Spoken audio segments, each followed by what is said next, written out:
सकल्पतरुभ्यश्च कृपासिन्धुभ्यैव च पतितानां पावनेभ्यो वैष्णवेभ्यो नमो नमः।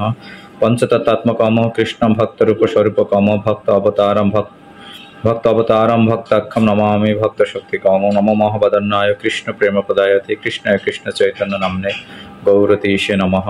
हे कृष्ण करुणा सिंधु दीनबंधु जगत्पते गोपेश गोपिका कांत राधा कांत नमस्ते। नमो ब्रह्मण देवाय गो ब्रह्मण हिताय च जगद्धिताय कृष्णाय गोविंदाय नमो नमः।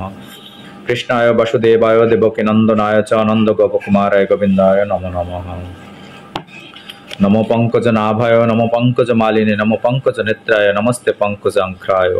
तप्त कंचन गौरांगी राधे वृंदावनेश्वरी विश्वभानुसुते देवी प्रणमामि हरिपुरे। नीलाचल निवासाय नित्याय परमात्मने बलभद्र सुभद्रभ्याम जगन्नाथाय ते नमः। ओम वृंदाय तुलसी देव्यै प्रिय केशवश विष्णु भक्ति प्रदे देवी सत्यवत्यै नमो नमः। जय श्री कृष्ण चैतन्य प्रभु नित्यानंद श्री अद्वैत गदाधर श्रीवासादि गौर भक्त वृंद। हरे कृष्ण कृष्ण कृष्ण हरे हरे हरे राम राम राम हरे हरे। हरे नाम नमस्कृत्य नरं चैव नरोत्तमं देवीं सरस्वतीं व्यासं ततो जयमुदीरयेत्। नष्टप्रायेषु अभद्रेषु नित्यं भागवत सेवया भगवति उत्तम श्लोके भक्तिर्भवति नैष्ठिकी। ओम नमो भगवते वासुदेवाय ओम नमो भगवते वासुदेवाय ओम नमो भगवते वासुदेवाय। वसुदेव परवेदा वसुदेव परमखा वसुदेव पराजगा वसुदेव परक्रिया वसुदेव परम ज्ञानम वसुदेव परम तप वसुदेव परधर्म वसुदेव परागति मकम करति वासलम पंगुम लंघयति गिरिम यत्कृपतमहं वन्दे परमानंद माधवम। भागवत वंदना पादौ जदियो प्रथम द्वितीय तृतीय तृतीय कथितो जादुरो नाभिस्तथा पंचम एव षष्ठ भुजान्तरं दर्जगलं तथा नौ कंठस्थ राजन् नवमो जदियो मुखरबिन्दं दशम प्रफुल्लम् एकादश यश्च ललाटपट्टं शिरो अपितु द्वादश एव भाति तमादिदेवं करुणानिधानं तमालो वर्णं सुहितावतारम् अपार संसार समुद्र सेतुं भजामहे भागवत स्वरूपम। অর্থাৎ এই অপার সংসার সমুদ্র যদি আমরা পার হতে চাই তাহলে আমাদের ব্যক্তি ভাগবত এবং গ্রন্থ ভাগবতের আশ্রয় গ্রহণ করতে হবে। ভাগবত মাহাত্ম্য মদেক বন্ধু মৎসঙ্গীন মদ্গুরু মন মহাধান মৎনিস্তারক মদ্ভক্ত মদানন্দ নমস্তুতে। यां प्रव्रजन्तमनुपेतम् अपतकृत्यं दैप्यान विरह कातराजुहाव पुत्र्यति तन्मयतया तरव अभिनेदुस्तं सर्वभूतहृदयं मणिम आনত अस्मि। শ্রীল সুত গোস্বামী বললেন, আমি সেই মহর্ষি অর্থাৎ সুখদেব গোস্বামীকে আমার প্রণতি নিবেদন করছি, যিনি সমস্ত জীবের হৃদয়ে প্রবেশ করতে পারেন। তিনি যখন সন্ন্যাস অবলম্বন করার জন্য উপনয়ন অনুষ্ঠান হওয়ার আগেই গৃহত্যাগ করে চলে যাচ্ছিলেন, তখন তার পিতৃদেব শ্রীল ব্যাসদেব তার বিরহে কাতর হয়ে তাকে হা পুত্র বলে আহ্বান করছিলেন। তখন তার ভাবনায় তন্ময় বৃক্ষরাজিও বিরহ কাতর পিতার ব্যথায় ব্যথিত হয়ে প্রত্যুত্তর করেছিল। হরে কৃষ্ণ। আমরা ভাগবতমের দশম স্কন্ধের অধ্যায় ৭৪ রাজসূহ যজ্ঞে শিশুপালকে উদ্ধার, শিশুপালকে কিভাবে বধ করেছিলেন। আসলে শিশুপালকে বধ করা তো নয়, শিশুপালকে তাকে উদ্ধার করেছিলেন পরমেশ্বর ভগবান শ্রীকৃষ্ণ, অর্থাৎ কৃপা করেছিলেন।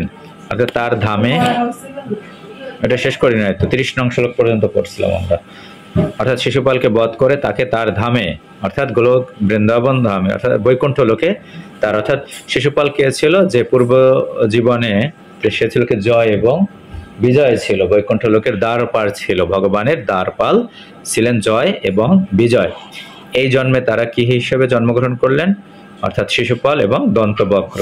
আমরা ৩০ নং শ্লোক পর্যন্ত পাঠ করেছিলাম, আজকে ৩১ নং শ্লোক থেকে আমরা পাঠ করব। ईशो दुरत्ताय काल इति सत्यभवति श्रुतिः वृद्धनाम अपि यात बुद्धिर्बाल বাক্যৈর্বিবিধত্তৈ। শিশুপাল বলল, অর্থাৎ শিশুপাল সেই রাজসূহ যজ্ঞে ভগবান শ্রীকৃষ্ণের প্রতি অনেক ভর্ৎসনা করেছিল, কটাক্ষ করেছিল। কি বলল শিশুপাল? সময় হচ্ছে সকলের দুর্লঙ্ঘ নিয়ন্তা। বেদের এই বক্তব্য নিঃসন্দেহে সত্য প্রমাণিত হলো, কারণ জ্ঞানী বৃদ্ধদের বুদ্ধি এখন বালক মাত্রের বাক্য দ্বারা বিচলিত হয়ে উঠল। যুয়ম পাত্র বেদম শ্রেষ্ঠ মা মন বেদম শ্রেষ্ঠ মা মনোধম বালভাষিতম শতসম্পত্তায় সর্বে কৃষ্ণে ইয়াত সম্মতে অহরণে। অর্থাৎ কি রান্না করো, দরজা বন্ধ করো। দাদা দাও।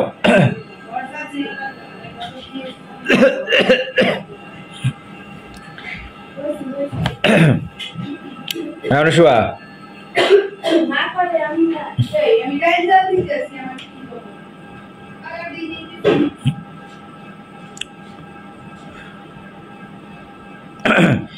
হে সভাপতিগণ, আপনারা শ্রেষ্ঠত অবগত যে কে সম্মানিত হওয়ার জন্য যোগ্য প্রার্থী। সুতরাং একটি শিশু যখন দাবি করছে যে কৃষ্ণ পূজিত হওয়ার যোগ্য, অর্থাৎ এখানে শিশু কাকে বলছিল, যে এখানে অর্থাৎ যুধিষ্ঠির, ভীম, অর্জুন, নকুল, সহদেব, অর্থাৎ সহদেব এই প্রস্তাব করেছিল যে অগ্রপূজা কাকে করবার জন্য, শ্রীকৃষ্ণকে। তাই এখানে কটাক্ষ করে বলছিল যে একটি শিশু যখন দাবি করছে যে কৃষ্ণ পূজিত হওয়ার যোগ্য, তার কথা আপনাদের কর্ণপাত করা উচিত না। অর্থাৎ শিশুপাল এর বিরোধিতা করছে। আরো কি বলছে শিশুপাল? এই সবার পরমোন্নত সদস্য, তপস্যার ক্ষমতা সম্পন্ন, দিব্য দৃষ্টি ও ব্রতনিষ্ঠ, জ্ঞান দ্বারা নষ্ট পাপ লোকপালগণ দ্বারা পূজিত, পরম ব্রহ্মে উৎসর্গীকৃত পরম ঋষিগণকে আপনি কিভাবে অতিক্রম করতে পারেন? কিভাবে কুল ও দূষণ গোপ বালক, অর্থাৎ একটি কাকের পবিত্র পুরো ডাস খাওয়ার যোগ্যতার মতো আপনাদের পূজা পাওয়ার যোগ্য? অর্থাৎ তাকে বিভিন্নভাবে শ্রীকৃষ্ণকে কটাক্ষ করছিলেন। অর্থাৎ তাকে কি বলছিলেন? যে গোপ বালক, সে গাভী চড়াতো, তারপর কি দুধ, ননি এগুলো চুরি করত, তাই তাকে বিভিন্নভাবে সে কটাক্ষ করছিল। বর্ণাশ্রম কুলাপেত সর্বধর্ম বহিষ্কৃত শৈরবর্তী গুণৈর্হীন সপর্যাম কথম অরতি। কিভাবে একজন যে সমাজ ও পারমার্থিক আশ্রমের অথবা পারিবারিক নৈতিকতার কোনো সূত্রই অনুসরণ করে না, যে সকল ধর্মীয় কর্তব্য বিপর্জিত, যে তার ইচ্ছা মতো আচরণ করে এবং যার কোনো ভালো গুণ নেই, সে পূজার যোগ্য হবে। অর্থাৎ এইভাবে শিশুপাল পরমেশ্বর ভগবান শ্রীকৃষ্ণকে কটাক্ষ করছিল। অর্থাৎ যার কোনো গুণ নেই, তিনি হচ্ছেন কি পরমেশ্বর ভগবান শ্রীকৃষ্ণ। শিশুপাল সেভাবে দর্শন করছেন। অর্থাৎ যথাদৃষ্টি তথা স্থিতি যে যেমন করে দর্শন করে, অর্থাৎ শ্রীকৃষ্ণকে সাধারণ মানুষ রূপে সে মনে করছিল শিশুপাল। তাই পরমেশ্বর ভগবান শ্রীকৃষ্ণের বিরুদ্ধে সেভাবে কথা বলছিল।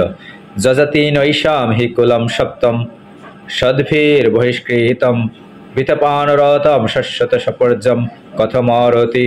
এই সকল যাদবগণ, শ্লোক 36, যজাতি নৈশাম হি কুলম সপ্তম সদ্ভির বহিষ্কৃতম বৃতপানরতম শস্যত সপর্যম কথমরতি। এই সকল যাদবগণের বংশকে যজাতি অভিশাপ দিয়েছিল এবং সেই থেকে তারা সজ্জনগণ দ্বারা সমাজ পরিত্যক্ত পানাসক্ত। তাহলে কিভাবে কৃষ্ণ পূজার যোগ্য হতে পারে? তাৎপর্যে শিশুপাল কিভাবে উদ্দেশ্যহীনভাবে শ্রীকৃষ্ণ তার যদু বংশের মহিমা কীর্তন করছিল তা প্রদর্শন করার জন্য শ্রীল বিশ্বনাথ চক্রবর্তী ঠাকুর শিশুপালের কথার অন্তর্নিহিত অর্থ প্রদান করছেন। যদিও যাদবগণ যজাতি দ্বারা অভিশপ্ত, কিন্তু তারা মহান সাধুগণ দ্বারা এই অভিশাপ থেকে মুক্ত হয়েছিলেন। অর্থাৎ যজাতি অভিশাপ দিয়েছিল, কিন্তু সাধুগণ থেকে তারা এই অভিশাপ থেকে মুক্ত পেয়েছিল এবং ফলস্বরূপ তারা কার্তবীর্যের মতো ব্যক্তির দ্বারা রাজকীয় সার্বভৌম অবস্থায় উন্নত হয়েছিলেন। ব্রহ্ম ঋষি সেবিতান দেশান হিত্যইতে অব্রহ্ম বর্চসম সমুদ্রম দুর্গম আশ্রিত বাধন্তে দর্শব প্রজাহ। এই সকল যাদবগণ সাধু ঋষিগণের পবিত্র অধিবাস স্থল পরিত্যাগ করেছিল এবং পরিবর্তে সমুদ্রের মধ্যে একটি দুর্গে আশ্রয় গ্রহণ করেছিল, যে স্থানে কোনো ব্রাহ্মণোচিত নীতিসমূহ পালিত হয় না। সেখানে ঠিক দস্যুর মতো তারা তাদের প্রজাদের পীড়ন করেছিল। এবং আদিন্য ভদ্রানি ভবাসে নষ্ট মঙ্গল নবাচ কিঞ্চিত ভগবান যথা সিংহ শিবারূতম। তখন শ্রী সুখদেব গোস্বামী বললেন, সকল সৌভাগ্য বঞ্চিত শিশুপাল এই সমস্ত এবং আরো অপমানজনক কথা পরমেশ্বর ভগবান শ্রীকৃষ্ণকে বলেছিলেন, কিন্তু ঠিক যেমন একটি সিংহ একটি শৃগালের ক্রন্দনকে উপেক্ষা করে, সেইভাবে ভগবান কিছু বললেন। অর্থাৎ পরমেশ্বর ভগবান শ্রীকৃষ্ণ শিশুপালকে কিছুই বললেন না। ভগবান নিন্দনাম শ্রুত দুঃসহম তৎ সভাসদ কর্ণ পিধায় নির্যগ্ন স্বপন্ত সেপি সেদীপমরুষা। অর্থাৎ তখন অনেক রাজারা তখন কি করলো, এরূপ অসহ্য ভগবত নিন্দা শ্রবণ করে সবার কিছু সংখ্যক সদস্য তাদের কর্ণদয় আচ্ছাদন করে, অর্থাৎ কান বন্ধ করে তারা ক্রুদ্ধভাবে চেদিরাজকে অভিশাপ দিতে দিতে সেখান থেকে বেরিয়ে গেলেন। কিছু রাজারা সেখান থেকে ঘর থেকে বেরিয়ে গেলেন কান বন্ধ করে। নিন্দাম ভগবত শৃণ্বন তৎপ্রস্য জনস্য বা তত না পৈতে ইয়াসপি যত্তদশ সুকৃতচ্যুতঃ। যে কেউই অথবা তার বিশ্বস্ত ভক্ত যে ভগবত নিন্দা শ্রবণ করেও তৎক্ষণাৎ সেই স্থান ত্যাগ করতে ব্যর্থ হয়, অবশ্যই তার পূর্ণ ফল থাকা সত্ত্বেও সে পতিত হবে। নিন্দাম ভগবত শৃণ্বন তৎপরস্য জনস্য বা তত না পৈতে ইয়াসপি যতদ্ধ সুকৃতচ্যুতঃ। অর্থাৎ যে কেউই অথবা তার বিশ্বস্ত ভক্ত যে ভগবত নিন্দা শ্রবণ করেও তৎক্ষণাৎ সেই স্থান ত্যাগ করতে ব্যর্থ হয়, অবশ্যই তার পূর্ণ ফল থাকা সত্ত্বেও সে পতিত হবে। অর্থাৎ যখন ভগবানের নিন্দা করবে তখন সেই স্থান আমাদের ত্যাগ করা উচিত, অন্যথায় আমাদের সমস্ত পুণ্য ফল নষ্ট হবে, অথবা আমাদের কি তার প্রতিবাদ করা উচিত। এটা হচ্ছে আমাদের ভাগবত শিক্ষা। সুখদেব গোস্বামী সে কথা বলছেন। পরবর্তী শ্লোকে 41 নং শ্লোকে পাণ্ডুপুত্রগণ এবং অন্যান্য রাজারা শিশুপালকে হত্যার জন্য তাদের অস্ত্র ধারণ করলেন। তত পাণ্ডু সুতাহা ক্রুদ্ধা মতস্য কৈক্য সৃঞ্জয়া উদায়হুদা সমুত্তস্তু শিশুপাল জিঘাংসব। অর্থাৎ কি বলা হয়েছে, তখন পাণ্ডুর পুত্রগণ ক্রুদ্ধ হয়ে উঠলেন এবং মৎস্য কৈক্য পাণ্ডবরা, যুধিষ্ঠির, ভীম, অর্জুন, নকুল, সহদেব, পাণ্ডবরা এবং অন্যান্য রাজারাও তারা কি করলেন, শিশুপালকে হত্যা করবার জন্য অস্ত্র ধারণ করলেন। তত 14 অসম্ভ্রান্ত জগৃহে খড়গ চর্মণি ভর্ৎসনায় কৃষ্ণ পক্ষী আনুরাগ্য সদসি ভারত। অর্থাৎ হে ভারত, অবিচলিত শিশুপাল তখন সমবেত সকল রাজার মধ্যে তার তরবারি ও বর্ম গ্রহণ করলো এবং কৃষ্ণ পক্ষীয়গণকে অপমান করতে লাগলো। শ্রীকৃষ্ণ শিশুপালকে তখন কি করলেন, বধ করলেন তার চক্রের দ্বারা। তাবদুত্থায় ভগবান শর্ণিবর্জ স্বয়ং রুষা চির ক্রান্ত চক্রেণ জহার পততরীপ। অর্থাৎ সেই সময় ভগবান উঠে তার ভক্তবৃন্দকে নিবৃত করলেন। তিনি তখন তার তীক্ষ্ণধার সম্পন্ন চক্রকে ক্রুদ্ধভাবে প্রেরণ করলেন এবং তার আক্রমণ উদ্যত শত্রুর মস্তক তখন ছেদন করলেন। শ্রীল বিশ্বনাথ চক্রবর্তী ঠাকুর ভগবানের আচরণকে এইভাবে বর্ণনা করছেন, ভগবান কৃষ্ণ যদি কিছুই না করতেন তাহলে হয়তো এই যজ্ঞস্থলে একটি নিষ্ঠুর যুদ্ধ ঘটত এবং এইভাবে সমগ্র অনুষ্ঠানটির পবিত্র পরিবেশ নষ্ট হয়ে তা রক্তে সিক্ত হয়ে উঠত। তাই কৃষ্ণের স্নেহের ভক্ত যুধিষ্ঠিরের রাজস্ব যজ্ঞকে রক্ষা করবার জন্য ভগবান তৎক্ষণাৎ তার তীক্ষ্ণধার সম্পন্ন চক্র দিয়ে এমনভাবে শিশুপালের মস্তক ছেদন করলেন যাতে যজ্ঞস্থলে এক ফোঁটাও রক্ত না পড়ে। শ্লোক 44। শিশুপালের সমর্থক রাজারা তখন কি করলো, তারা পলায়ন করলো। শব্দ কোলাহল অথাশি শিশুপালেই হতে মহান তস্য অনুযায়ী ভূপা দুদ্রু বুর্জি বিতৈষীনঃ। এইভাবে শিশুপাল যখন নিহত হলো, ভিড়ের মধ্য থেকে এক মহাকোলাহল উঠল। সেই শোরগোলের সুযোগ গ্রহণ করে শিশুপালের সমর্থক কতিপয় রাজা সত্তর তাদের জীবনের ভয়ে সভা ত্যাগ করলো। অর্থাৎ শিশুপালের যারা সমর্থক ছিল তারা কি করলো, তারা সেই সভা ত্যাগ করলো। 14 দেহ উত্থিতম জ্যোতি। অর্থাৎ শিশুপালের তখন কি গতি হয়েছিল, 14 দেহ উত্থিতম জ্যোতির্বাসুদেবম উপাবিশত পশ্যতাম সর্বভূতানাম উল্কেব ভুবি খাচ্ছুতা। অর্থাৎ সেই সময় কি হলো, এক জ্যোতির্ময় আলো শিশুপালের দেহ থেকে উত্থিত হলো। অর্থাৎ শিশুপালের আত্মা কি হলো এবং সর্বসমক্ষে সবার সম্মুখে অর্থাৎ সবাই তা দর্শন করলো। তা আকাশ থেকে পৃথিবীতে একটি উল্কার মতো যেমন পতিত হয়, আকাশ থেকে যেমন উল্কা পতিত হয়, তেমনি ভাবে শিশুপালের আত্মাটি পরমেশ্বর ভগবান শ্রীকৃষ্ণের মধ্যে প্রবেশ করলো। এই বিষয় সম্পর্কে আচার্য আমাদের মনে করিয়ে দিচ্ছেন যে প্রকৃতপক্ষে শিশুপাল ছিলেন ভগবানের একজন নিত্য পার্ষদ ছিলেন। তিনি ভয়ঙ্কর অসুরের ভূমিকায় অভিনয় করছিলেন। তিনি অধিকাংশের নিরীক্ষণকারীর নিকট প্রতিভাত হলো যে শিশুপাল ভগবান কৃষ্ণের অঙ্গজ্যোতিতে লীন হয়ে সাযুজ্য মুক্তি লাভ করেছিল। অর্থাৎ এটাকে কি বলা হয়, সাযুজ্য মুক্তি। আসলে তিনি সাযুজ্য মুক্তি লাভ করেননি। প্রকৃতপক্ষে তার জড়দেহগত কাঠামো থেকে মুক্ত হওয়ার পর শিশুপাল চিন্ময় জগৎ অর্থাৎ বৈকুণ্ঠলোকে ভগবানের কাছে প্রত্যাবর্তন করেছিল। পরবর্তী শ্লোকে তা বিশদভাবে বর্ণনা করা হয়েছে। জন্মত্রয় অনুগুণিত বৈর সংরদ্ধায় ধিয়া ধ্যায়স্তন্ময়তায়াম জাত ভাব হি ভব কারণম অর্থাৎ শিশুপালের পূর্ব পরিচয় সুখদেব গোস্বামী এই শ্লোকে দিয়েছেন। কি বলছেন সুখদেব গোস্বামী? 3 জন্ম শ্রীকৃষ্ণের প্রতি বিদ্বেষ ভাবাপন্ন হয়ে শিশুপাল ভগবানের চিন্ময় ভাব প্রাপ্ত হয়েছিলেন। অর্থাৎ 3 জন্ম পর্যন্ত তারা কি ভগবান বিদ্বেষী ছিল, অর্থাৎ অসুর যোনিতে জন্মগ্রহণ করেছিল। অর্থাৎ জয় এবং বিজয় প্রকৃতপক্ষে চেতনা দ্বারাই জীবের ভবিষ্যৎ জীবন নির্ধারিত হয়। এবং প্রহ্লাদ মহারাজ একই কথা বলছে যে আমাদের মনে নির্ধারণ করবে আমাদের পরবর্তী আমাদের গন্তব্যস্থল কোথায় হবে, আমাদের মন নির্ধারণ করবে। অর্থাৎ আমরা কি আমাদের এই মনের দ্বারা আমরা কি স্বর্গলোকে যাব অর্থাৎ পুণ্যকর্ম করে, বা নরকে যাব, না আমরা বৈকুণ্ঠ লোকে গমন করব। সেই কথা এখানে বলছে যে প্রকৃতপক্ষে চেতনা দ্বারা অর্থাৎ আমাদের মনের দ্বারাই জীবের ভবিষ্যৎ আমাদের ভবিষ্যৎ আমরা নির্ধারণ করব। এখানে বলা হয়েছে যে শিশুপাল এবং তার বন্ধু ছিল কি দন্তবক্র, যে কৃষ্ণের দ্বারা সপ্ততিতম অধ্যায়ে নিহত হবে। এবং পূর্বে তারা ছিল কি জয় এবং বিজয় নামক বৈকুণ্ঠের 2 দ্বার রক্ষক ছিল। তাদের পরিচয় এখানে দেওয়া হচ্ছে যে বৈকুণ্ঠের তারা 2 দ্বার রক্ষক ছিল, জয় এবং বিজয়। একটি অপরাধের জন্য চতুর্ষণ কারা ছিল? যে ব্রহ্মার মানস পুত্র, 4টি বালকের মতো তাদের দেখতে ছিল। অর্থাৎ কে কে ছিল? সনক, সনন্দন, সনত কুমার, সনাতন, এই হচ্ছে চতুর্ষণ কুমারগণ। তাদের 3 জন্ম জড়জগতে দানব রূপে অর্থাৎ অসুর রূপে জন্মগ্রহণের অভিশাপ দিয়েছিলেন। তাই তারা প্রথম জন্মটি ছিল হিরণ্যাক্ষ এবং হিরণ্যকশিপু রূপে তারা জন্মগ্রহণ করেছিল। দ্বিতীয় জন্মে তারা রাবণ এবং কুম্ভকর্ণ রূপে জন্মগ্রহণ করেন, এবং তৃতীয় জন্মে তারা শিশুপাল এবং দন্তবক্র রূপে জন্মগ্রহণ করেন। অর্থাৎ এই জন্মের পরেই তারা কোথায়? যে ভগবানের সেই চিন্ময় ধামে বৈকুণ্ঠ লোকে তারা গমন করে, তাদের নিত্য ঠিকানা যেখানে ছিল সেখানে তারা চলে যান। শ্রীল প্রভুপাদ শিশুপালের অবস্থানকে এভাবে বর্ণনা করেছেন: কৃষ্ণের শত্রুর ভূমিকায় কাজ করলেও শিশুপাল এক মুহূর্তের জন্য কৃষ্ণ ভাবনা শূন্য ছিল না। অর্থাৎ প্রভুপাদ বলছেন কি সে কৃষ্ণের শত্রু রূপে থাকলেও সে সবসময় কি কৃষ্ণ ভাবনাময় ছিল।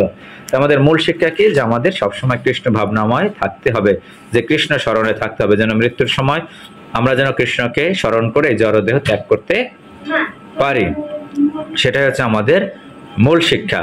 একইভাবে কংসও কিন্তু কি সবসময় কৃষ্ণ স্মরণে থাকতো, কিন্তু সে ছিল কোন মনোভাবে ছিল? সবসময় কৃষ্ণ বিদ্বেষী মনোভাবে তিনি ছিলেন, কিন্তু সে কৃষ্ণ স্মরণে থাকতো। তাই তার গতি হয়েছিল কি? যে ভগবানের ধামেই তার স্থান প্রাপ্ত হয়েছিল। একইভাবে পুতনাকেও কি পুতনার গতি হয়েছিল কোথায়? তাকে মাতৃপদ প্রদান করেছিল। অর্থাৎ এখানে প্রভুপাদ বলছেন কি যে শিশুপাল যে এক মুহূর্তেও তিনি কৃষ্ণকে ভুলে যাননি, তাই তাদের গতি হলো কোথায়? ভগবানের সেই চিন্ময় ধামে। সর্বদাই সে কৃষ্ণ সনক, সনন্দন, সনত কুমার, সনাতন, এই 4 জন। না না না, এরা না, এরা অভিশাপ দিয়েছিল জয় বিজয়কে বৈকুণ্ঠ লোকে। এরা ছিল মানে ভগবানের দ্বারপাল ছিল, দ্বার রক্ষক ছিল, জয় বিজয়। মানে তারা ভগবানের সাথে দেখা করতে গেছিল, এই যে সনক, সনন্দন, সনত কুমার, কিন্তু তাদেরকে বাধা দিছিল। তখন তাদেরকে যেহেতু চিনতে পারে নাই, তাই অভিশাপ দিয়েছিল। এইভাবে প্রথমে ব্রহ্মসত্তায় লীন হয়ে সে ব্রহ্ম সাযুজ্য মুক্তি লাভ করলো, এবং অবশেষে শিশুপাল তার পূর্বের সেবায় অধিষ্ঠিত হলো। পূর্বের সেবা মানে কি? জয় বিজয়। ভগবদ গীতার শিক্ষা অনুসারে মৃত্যুর সময় পরমেশ্বর ভগবানের চিন্তায় কেউ নিমগ্ন হলে জড় দেহ ত্যাগ করা মাত্র সে ভগবত ধামে প্রবেশ করবে। ভগবানের পার্শ্বদের অভিশপ্ত হয়ে তারা সত্যরূপে জড় জগতে আগমনের বিশদ বর্ণনা শ্রীমদ্ ভাগবতমের 3য় এবং 7ম, অর্থাৎ এই জয় বিজয়ের কথা 3য় স্কন্ধে বলা আছে এবং 7ম স্কন্ধেও রয়েছে। এ সম্পর্কে শ্রী বিশ্বনাথ চক্রবর্তী ঠাকুর এই শ্লোকটি উদ্ধৃত করেছেন: বৈরা অনু বন্ধ তীব্রেণ ধ্যানন অচ্যুত স আত্মতাম নিতৌ পুনর্হরেই পার্শ্বম জগন্মতু বিষ্ণু পার্শ্বদৌ। অর্থাৎ এখানে বলা হয়েছে কি বৈর অনুবন্ধ তীব্রণ, অর্থাৎ বৈরী ভাবে আমরা যদি ভগবানকে বিদ্বেষপূর্ণ মানসিকতাও যদি আমরা ভগবানকে স্মরণ করি, তাহলেও আমাদের কি হবে? যে ঊর্ধ্বগতি হবে। ভগবান কি বিষ্ণুর এই 2 পার্শ্বদ অতি দীর্ঘকালের জন্য বিদ্বেষপূর্ণ মানসিকতাকে পালন করেছেন। এইভাবে সর্বদা কৃষ্ণকে ভাববার জন্য তারা পুনরায় ভগবানের আশ্রয় লাভ করে ভগবত ধামে তাদের আলয়, তাদের যে ঠিকানা, তাদের যে ধাম, সেই আলয়ে তারা ফিরে গিয়েছিলেন। তারপর শ্লোক 47 কি বলে? যুধিষ্ঠির উপস্থিত যারা ছিল সেখানে সেই রাজসূয় যজ্ঞে সকলকে তিনি উপহার প্রদান করলেন। ঋত্বিগভ্য সশদশব্য দক্ষিণাম বিপুলাম আদাত সর্বন সম্পূজ্য বিধিবচ্চক্রে অভবৃতমে করাট। অর্থাৎ সম্রাট যুধিষ্ঠির যজ্ঞের পুরোহিত এবং সভাসদদের বেদ নির্দিষ্টভাবে সম্মান জ্ঞাপন করে উদারভাবে সকলকে উপহার প্রদান করলেন। অতঃপর তিনি অভবৃত স্নান করলেন। এবং শ্লোক 48 বলা হয়েছে পরমেশ্বর ভগবান শ্রীকৃষ্ণ কি করলেন, যে আরো কয়েক মাস তিনি ইন্দ্রপ্রস্থে অবস্থান করলেন। সাধাইত্যা ক্রতুরাজ্ঞ কৃষ্ণ যোগেশ্বরেশ্বর উবাস কতি চিন্মাসম সুরিত ভরবীজাছিত। অর্থাৎ এইভাবে যোগেশ্বর গণের ঈশ্বর শ্রীকৃষ্ণ রাজা যুধিষ্ঠিরের হয়ে এই মহাযজ্ঞের সফল সম্পাদন করেছিলেন। অতঃপর তাদের বিনীত প্রার্থনায় ভগবান তার অন্তরঙ্গ সুহৃদগণের সঙ্গে সেখানে কয়েক মাস আরো অবস্থান করলেন। শ্রীকৃষ্ণের তারপর কি করলেন, কয়েক মাস অবস্থান করে তিনি দ্বারকায় গমন করলেন। তত অনুজ্ঞাপ্য রাজা নাম অনিশ্চন্তম অপি ঈশ্বর যজৌ সভার্য সামাত্য সপুরম দেবকী সুত। অতঃপর ভগবান দেবকী পুত্র রাজার অনিচ্ছাগত অনুমোদন গ্রহণ করে তার মহিষী এবং মন্ত্রীগণ সহ তার নগরীতে প্রত্যাবর্তন করলেন। অর্থাৎ পরমেশ্বর ভগবান শ্রীকৃষ্ণ তারপর কি করলেন, তার রাজার অনিচ্ছাগত অনুমোদন গ্রহণ করেন। অর্থাৎ রাজা কে ছিলেন, যুধিষ্ঠির মহারাজের, সে তখনও তাকে যাবার জন্য অনুমোদন দিচ্ছিলেন না, তার অনিচ্ছাগত অনুমোদন লাভ করলো। অনিচ্ছা সত্ত্বেও তিনি তাকে পারমিশন দিলেন যাবার জন্য। অনুমোদন গ্রহণ করে তার মহিষী অর্থাৎ স্ত্রীগণ সহ মন্ত্রীগণ সহ স্ত্রী পুত্র সহ নগরীতে অর্থাৎ দ্বারকা নগরীতে গমন করলেন। বর্ণিতাম তদুপক্ষানাম ময়াতে বহু বিস্তরাম বৈকুণ্ঠবাসিনর জন্ম বিপ্রশাপাত পুনঃ পুনঃ। আমি ইতিমধ্যে আপনাকে বিস্তারিতভাবে বৈকুণ্ঠের দুই অধিবাসীর ব্রাহ্মণগণ দ্বারা অভিশপ্ত হয়। বৈকুণ্ঠের দুই অধিবাসীকে জয় এবং বিজয়, দুই অধিবাসীর ব্রাহ্মণগণ দ্বারা অভিশপ্ত হয় জড় জগতে বারবার জন্মগ্রহণ করার ইতিহাস বর্ণনা করেছি। অর্থাৎ জয় বিজয়ের 3 বার জন্মগ্রহণ করেছিল, তাদের ইতিহাস বর্ণনা করলেন। এবার নিয়ে কতবার, 3য়-বার। রাজসূহ অবভৃত্তেন স্নাত রাজা যুধিষ্ঠির ব্রহ্মক্ষত্র সভা মধ্যে সুশুভে সুর রারিব। অর্থাৎ সফলতার সঙ্গে রাজসূয় যজ্ঞের সমাপ্ত হওয়া বা চিহ্নিত করে সেই চূড়ান্ত অবভৃত্ত অনুষ্ঠানে শুদ্ধ হয়ে রাজা যুধিষ্ঠির সবাই সমবেত ব্রাহ্মণ এবং ক্ষত্রিয়গণের মধ্যে স্বয়ং দেবরাজের মতো শোভা পাচ্ছিলেন। অর্থাৎ যুধিষ্ঠির মহারাজকে দেবরাজ ইন্দ্রের মতো দেখাচ্ছিল। সকলে কৃষ্ণের স্তুতি করতে করতে তারা সেই স্থান গমন করলেন। রাজ্ঞা সভা জিতা সর্বে সুরমানব খেচরা কৃষ্ণম ক্রতুম চ সন্ত সধামানি যজুর্মোদাহা। অর্থাৎ দেবতা, মানুষ এবং খেসরগণ সকলে রাজা দ্বারা যথাযথভাবে সম্মানিত হয়ে মহাযজ্ঞ এবং শ্রীকৃষ্ণের স্তুতি গান গাইতে গাইতে তাদের নিজ নিজ রাজ্যে সুখে গমন করলেন। অর্থাৎ পরমেশ্বর ভগবান শ্রীকৃষ্ণের স্তুতি করতে করতে রাজারা তাদের রাজ্যে গমন করলেন। আর পাপিষ্ঠ দুর্যোধন কি করলেন, তার কি মনোভাব ছিল, দুর্যোধনম রীতে পাপম কলিম কুলাময়ম ইয়া নাশেহে শ্রিয়ম স্ফীতাম দৃষ্ট পাণ্ডুশতস্যতাম। অর্থাৎ দুর্যোধনম রীতে পাপম কলিম কুলাময়ম ইয়া নাশেহে শ্রিয়ম স্ফীতাম দৃষ্ট পাণ্ডুশতস্যতাম।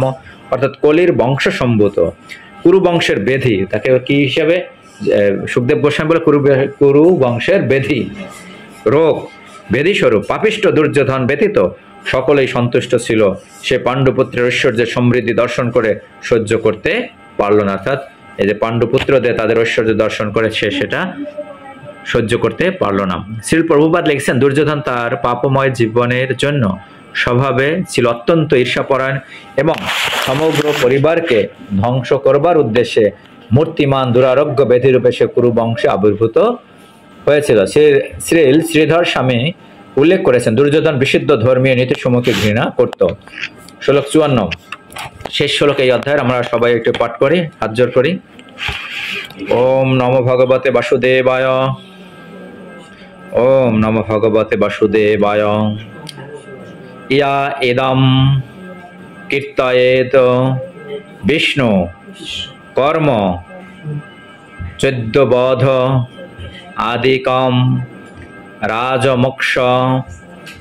राजमोक्षं वितानं च सर्वपापैः प्रमुच्यते या इदं कीर्तयेत विष्णुः कर्म चोद्यवध आदिकं राजमोक्षं वितानं च सर्वपापै प्रमुच्यते। हरे कृष्ण।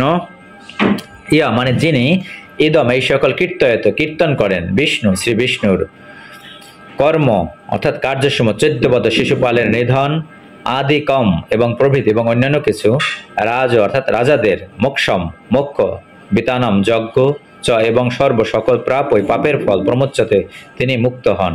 অর্থাৎ যিনি শিশুপাল বধ রাজাদের উদ্ধার অর্থাৎ রাজাদের উদ্ধার কাদের উদ্ধার করেছিল? তারা এই হাজার হাজার রাজাদের বন্দী করে রেখেছিল জরাসন্ধ, তাদেরকে উদ্ধার করেছিল। রাজাদের উদ্ধার এবং রাজস্ব যজ্ঞের অনুষ্ঠান সহ ভগবান বিষ্ণুর অর্থাৎ পরমেশ্বর ভগবান শ্রীকৃষ্ণের এই সমস্ত কার্যাবলী কীর্তন করেন, তিনি সর্বপাপ থেকে মুক্ত হন। ইতি শ্রীমদ্ ভাগবতমের দশম স্কন্ধে রাজস্ব যজ্ঞে শিশুপাল উদ্ধার নামক সপ্ততিতম অর্থাৎ ৭৪তম অধ্যায়ের কৃষ্ণ কৃপা শ্রীমূর্তি শ্রী অভয়চরণ বৃন্দ ভক্তি বেদান্ত স্বামী প্রভুপাদের দীনহীন দাস বৃন্দকৃত তাৎপর্য সমাপ্ত হলো। হরে কৃষ্ণ।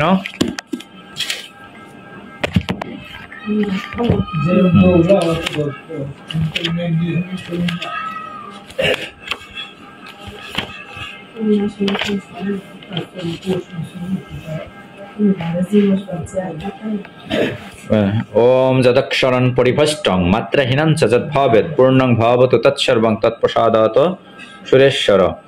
ओम जदक्षरं परिभष्टं मात्रहीनं च यद्भावेत् पूर्णं भवतु तत्सर्वं तत्प्रसादात् सुरेश्वर। ओम नमो भगवते तुभ्यं वसुदेवाय धीमहि प्रद्युम्नाय अनिरुद्धाय नमः संकर्षणाय च। प्रणव स्वरूप श्री कृष्ण अपनी वासुदेव संकर्षण प्रद्युम्न अनिरुद्ध এই চতুর্ভাতক আপনাকে মনের দ্বারা নমস্কার ও ধ্যান করি। ओम सर्वेषां मंगलं भूयात् सर्वे सन्तु निरामया सर्वे भद्राणि पश्यन्तु मा कश्चित् दुःखभाग् भवेत्। ओम शांति ओम शांति ओम शांति। সকলের মঙ্গল হোক, সকলে সুখী হন এবং নিরোগ এবং প্রশান্তি লাভ করুন। কেউ যেন দুঃখ ভোগ না করে। আমাদের আধ্যাত্মিক আদি ভৌতিক এবং আদি দৈবিক এই ত্রিবিধ তাপের শান্তি হোক। হরে কৃষ্ণ কৃষ্ণ কৃষ্ণ হরে হরে হরে রাম রাম রাম হরে হরে। হরে কৃষ্ণ। সকলের মঙ্গল হোক, সকলের ভগবত ভক্তি হোক এবং আমরা যেন নিরোগ লাভ করতে পারি এই প্রার্থনা করি এবং পরমেশ্বর ভগবান শ্রীকৃষ্ণকে আমরা যেন এক মুহূর্ত